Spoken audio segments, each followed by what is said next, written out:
Bonsoir à tous et bienvenue dans Plus d'Actu. Faut-il envisager une réforme du précompte immobilier? Cette taxe que payent les propriétaires pourrait à l'avenir devenir plus modulable. C'est en tout cas l'un des projets mis sur la table par le gouvernement bruxellois. Établir des taux de précompte différents, modulés, quartier par quartier, voire rue par rue ou en fonction de l'utilisation du bâtiment. Quels sont les enjeux de cette réforme et pourquoi rencontre-t-elle des réticences? C'est le débat de Plus d'Actu. Voilà, et nos invités ce soir pour échanger autour de cette question, ce sont Sven Katz, bonsoir. Bonsoir. Vous êtes le ministre du Budget et des Finances du gouvernement bruxellois, membre de l'Open VLD, les libéraux flamands. Et Emmanuel De Greve, bonsoir. Bonsoir. Vous êtes, vous, fiscaliste, conseiller fiscal, fondateur du cabinet Degg & Partners. C'est Degg comme De Greve, j'imagine. Merci à tous les deux d'être présents. À vous de vous donner la parole. On va peut-être commencer par les bases, ce qui se trouve dans ce fameux précompte. Pourquoi il a parfois tendance à augmenter. On va remonter quelques mois en arrière. On est à l'été 2023, le 11 août très précisément, et c'est un reportage de Bernard Denuy et Daniel Magnette. Camille est propriétaire d'un appartement de 60 mètres carrés à Schaerbeek. Comme près de 400 000 propriétaires bruxellois, elle a reçu son avertissement extrait de rôle, lui notifiant le montant de son précompte immobilier. À l'ouverture de la facture, c'est la douche froide. J'ai un revenu cadastral qui, l'année passée, s'élevait avant les primes autour de 1 500 €. Et cette année, il est passé à 1 800. Donc autour de 1 800 €. Donc il y a quand même une augmentation de presque 300 €. Je ne veux pas dire que je suis en colère, mais j'étais assez surprise. Et c'est vrai que, par les temps qui courent, avec l'année qu'on a eue, etc., encore des augmentations, ça fait pas forcément du bien. Alors pourquoi la facture est-elle si salée ? D'abord parce que chaque année, le fédéral indexe le revenu cadastral pour l'ensemble des contribuables du pays, en général d'1 à 2,5%. Mais cette année, vu l'inflation, l'indexation atteint plus de 9%, un record sans précédent. Au niveau de la pandémie, il y a eu beaucoup de dépenses, les taux d'intérêt tout d'un coup augmentent et donc on a une situation économique qui n'est pas favorable du tout. En plus de l'indexation cadastrale, un impôt régional et communal est prélevé. Et dans la conjoncture économique actuelle, pour renflouer les caisses, 8 communes bruxelloises ont rehaussé ce qu'on appelle les centimes additionnels au précompte immobilier, à Forêt notamment, avec une hausse de 28%. C'est jamais de gaieté de cœur qu'on augmente, mais là on a évidemment une certaine pression régionale par rapport à nos budgets, qui doivent toujours être présentés en équilibre ou en boni, mais jamais en déficit.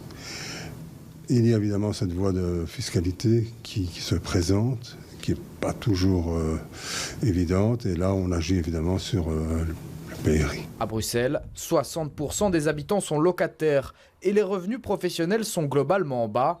Relever la fiscalité immobilière locale rapporterait davantage que l'impôt sur les personnes physiques. Cela touche aussi moins d'électeurs potentiels. Alors on rappelle que c'est un reportage de 2023 avec une indexation qui était celle de 2023. En 2024, ce sera moins important. Je me tourne vers vous, Emmanuel De Greve. Vous êtes d'accord avec ce qui était un peu induit dans ce reportage? C'est une espèce de lasagne, le précompte immobilier. Il y a la couche régionale et puis dessus la couche communale qui se superpose. C'est ça que doit décoder un petit peu le contribuable? Oui, complètement. Donc en fait, il ne faut pas oublier, si on veut essayer d'expliquer très rapidement, mais très concrètement, c'est que le précompte immobilier, au départ, était un impôt fédéral. Il était régionalisé, et d'ailleurs, il a gardé le nom de précompte immobilier parce qu'il était avant imputable à l'impôt des personnes physiques, ce qui n'est plus du tout en réalité le précompte immobilier. Aujourd'hui, c'est une taxe foncière régionale avec un accent plus particulier pour la commune, puisque c'est le plus gros bénéficiaire de l'impôt. La plus grosse part du précompte immobilier, ça va à la commune. Tout à fait. Il y a des grandes différences d'une commune bruxelloise à l'autre? Oui, il y a des grandes différences, mais il y a aussi des grandes différences entre les régions. Donc si vous prenez la Flandre, vous avez un décime additionnel qui est relativement bas, autour des 800. Si vous êtes en Wallonie, vous êtes autour de 2500. Et si vous êtes à Bruxelles, vous êtes autour de 3200, avec un record belge qui est à Scarbeck, avec 4002 à peu près. Ouais, donc, alors ça, c'est un petit peu technique, hein, mais donc, ce qu'il faut bien retenir, c'est qu'effectivement, le précompte immobilier il est plus élevé en région bruxelloise que dans les deux autres régions. Dernière question peut-être pour vous. Quand l'indice des prix augmente, c'est mécanique, le revenu cadastral augmente, ça c'est juste? Oui, il y a une indexation, effectivement, elle est calculée et elle est mécanique, c'est la loi qui le prévoit. Oui, alors, Sven Gaz, pourquoi est-ce que le bruxellois paye plus de précompte immobilier que le flamand ou le wallon? Premièrement, naturellement, parce que la valeur de l'immobilier est plus haut à Bruxelles. Ça, il ne faut pas perdre de vue non plus. Donc, les taxes sont hautes, à mon avis, trop hautes, parce qu'on a dépassé dans certaines communes le seuil du salaire mensuel. C'est un seuil psychologique. Et là, il y a vraiment un problème. Mais en même temps, comme M. De Grève a dit, c'est quelque chose qui est important pour le financement des communes, aussi pour la région, mais moindre.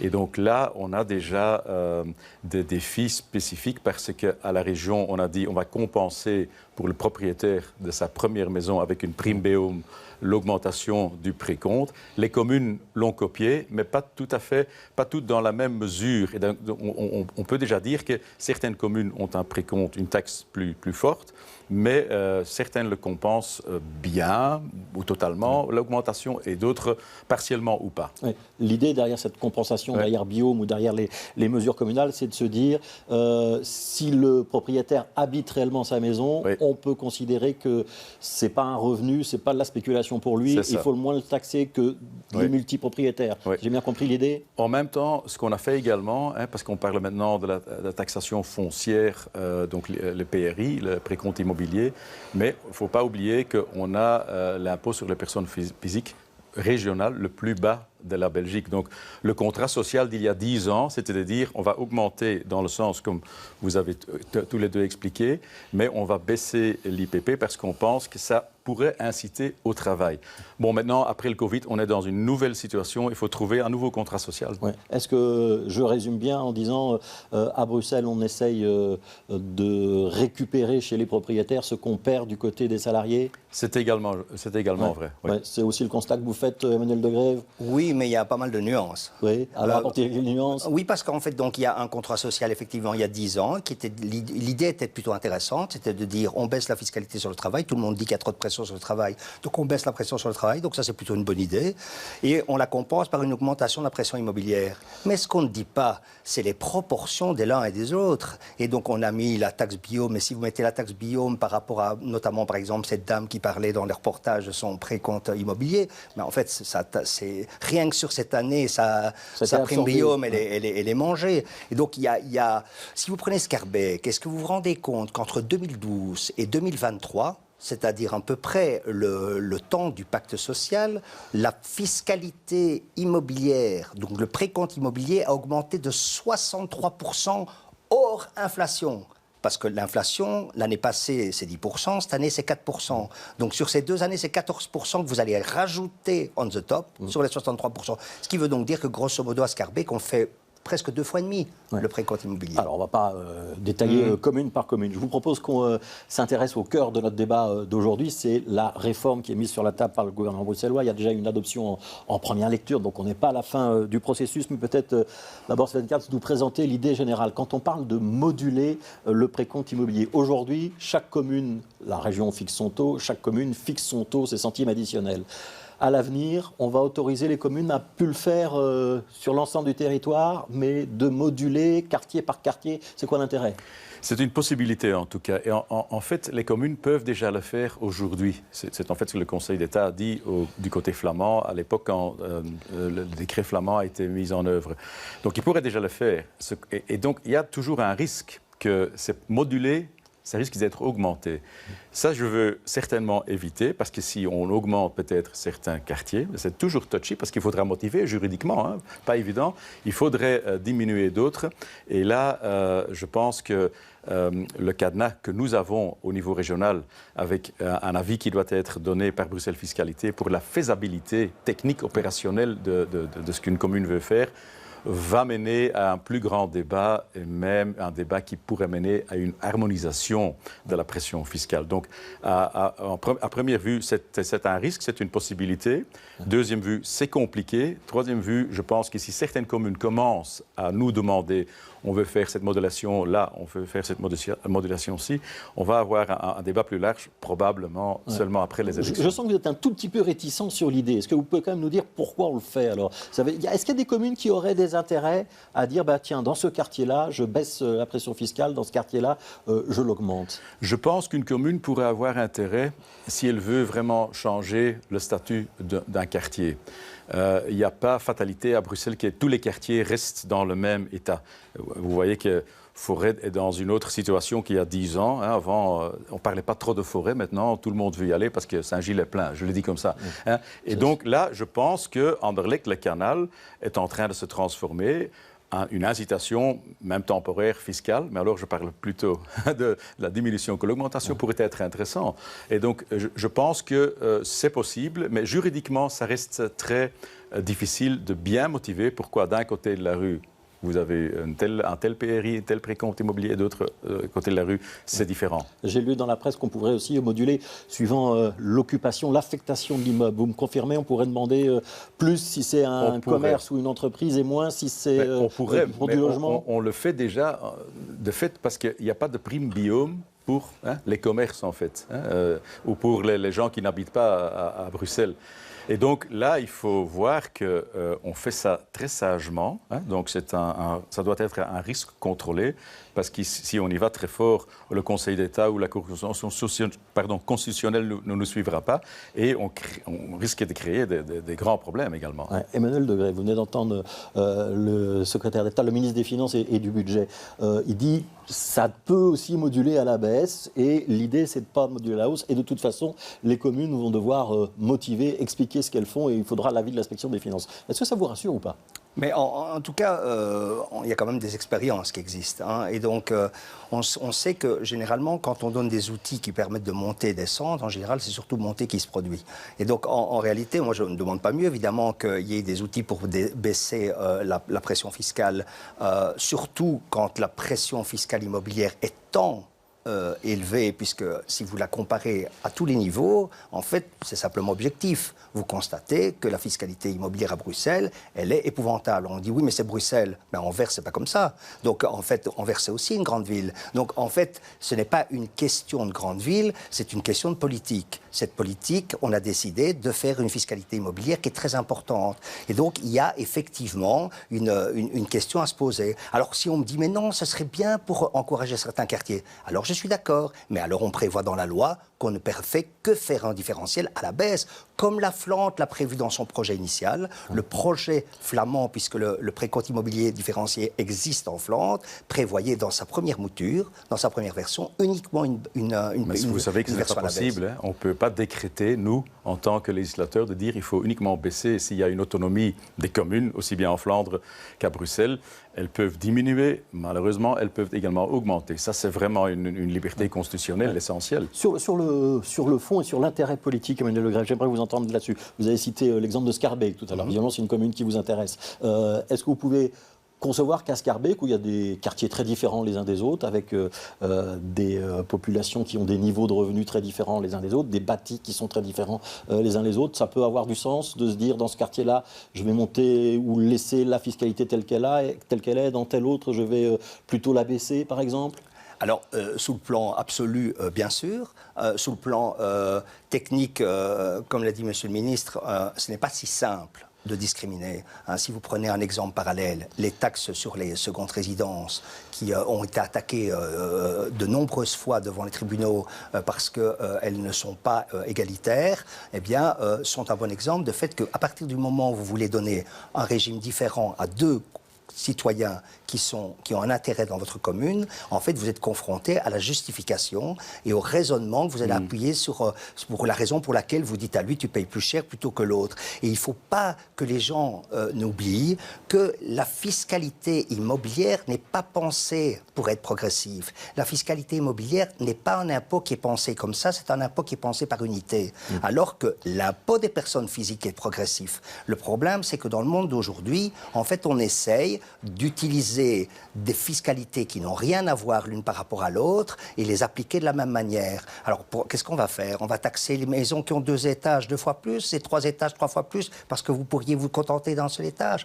Alors, en fait, il y a un moment, il y a de la progressivité qui n'est pas si simple à mettre en œuvre. Ouais. Sven Gatz, j'aimerais quand même vous entendre sur le projet qui est sur la table. Alors, il est en première lecture, on verra s'il est adopté d'ici la fin de la législature, c'est pas sûr du tout, ce sera plutôt peut-être pour la prochaine législature. L'idée quand même, c'est que les communes vont devoir motiver, comme le disait Emmanuel de Grève. Ça veut dire que l'inspection des finances et le gouvernement bruxellois auront le dernier mot et pourront dire à une commune, là, ce que vous faites, ce n'est pas juste. C'est d'ailleurs pas l'inspection des finances à Bruxelles Fiscalité, mais oui, ils devront d'abord justifier à leur propre électorat, à leurs propres citoyens, qui font la différenciation, ce qui est déjà pas facile. Et donc certains pensent que c'est une technique facile, mais ce ne l'est pas. Et s'ils ont un bon raisonnement, pour la faisabilité technique, ils doivent se rendre à Bruxelles Fiscalité, qui doit dire comment est-ce qu'on pourrait le faire. Donc on n'y est pas encore là. Et je pense que plus qu'une augmentation en tant que telle, ça mènera à un grand débat sur la fiscalité bruxelloise. On voit également que les communes taxent les mètres carrés sur des bureaux. Et là, on voudrait avoir un débat plus global. D'ailleurs, Bernard Clairfailly et moi-même, pour dire comment est-ce qu'on va faire une réforme globale et peut-être en arriver à un nouveau contrat social comme on l'avait fait il y a 10 ans pour un nouvel équilibre, mais pas juste augmenter parce que ça n'a pas de sens. Il y a des communes qui ont ajouté des taxes sur les surfaces commerciales, des taxes sur les bureaux. L'idée derrière ce que vous venez de dire, c'est peut-être que si on autorise une modularité dans le précompte immobilier, cette taxe-là, elle pourrait disparaître. À mon avis, oui. Certaines communes diront non, ça on ne va pas faire. Mais le débat est ouvert. C'est une médaille qui a 2 côtés, 2 revers. C'est de la campagne électorale où vous y croyez, Emmanuel de Grève. Mais moi, je pense en tout cas que... vu comme ça, c'est une occasion loupée de faire un précompte immobilier différencié. On aurait pu faire un précompte immobilier différencié dans le cadre d'une grande réforme d'une taxation foncière qui permettrait à une commune, moyennant un protocole avec la région, de négocier une reformulation de son précompte immobilier communal et de dire je souhaiterais remplacer mon précompte immobilier communal par une taxe foncière globale qui intègre toutes les fiscalités immobilières d'un site. Et dans ce contexte-là, alors j'obtiendrai la capacité de différencier puisque, en fait, je vais intégrer des focus différents. Et techniquement, c'est plus solide parce que la taxe sur les bureaux, elle ne pose pas de problème en soi. Donc, si vous allez mettre on the top d'un précompte immobilier une taxe foncière, ça ne pose pas de problème. Et donc là, quelque part, si vous les intégrez, vous différenciez. Mais ça a un avantage. Et ça, c'est le point qui me semble le plus intéressant dans le projet, c'est le côté simplification. Simplification dans l'enrôlement, dans l'anticipation pour le contribuable, simplification aussi, je dirais, dans la contestation, dans le recouvrement. Donc il y a plein de bonnes raisons de le faire. Mais alors, il faut avoir la volonté politique et surtout législative de mettre le projet dès le départ dans une inscription de simplification notoire. Je pense qu'on est tout à fait d'accord sur les objectifs. C'est seulement l'ordre de la charrue et les bœufs sur lesquels on n'est pas d'accord parce que théoriquement vous avez raison. Pratiquement en politique, parfois, ça marche autrement. Mais avec le grand débat qu'on devra avoir, parce que les communes sont en mauvais état, les régions doivent aussi faire des économies, comme vous le savez, on sera amené à pas ne faire n'importe quoi. Maintenant, certaines communes ont augmenté très fortement. Après le Covid, c'était à court terme, ils devaient faire quelque chose également.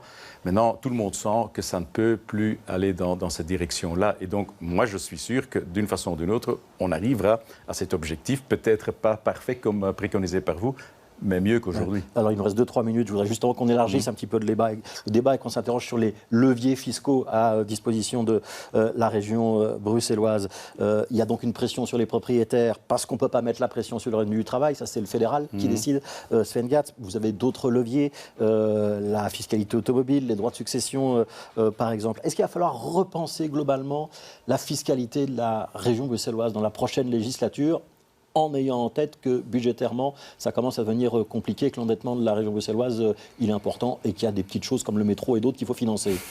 Tout reviendra sur table, bien sûr, mais il n'y a pas de bâton magique non plus. Mais par exemple, ce qu'on a fait à la législature précédente, diminuer les droits de donation, on a vu que ça marchait très bien. Naturellement, il y a à terme un effet sur les droits de succession. Mais ce n'est pas grave, on essaye de moderniser, mais aussi de trouver, dans la mesure du possible, une fiscalité plus juste. Ouais. Emmanuel de Grève, si vous deviez rebattre les cartes de la fiscalité en région bruxelloise, vous feriez quoi ?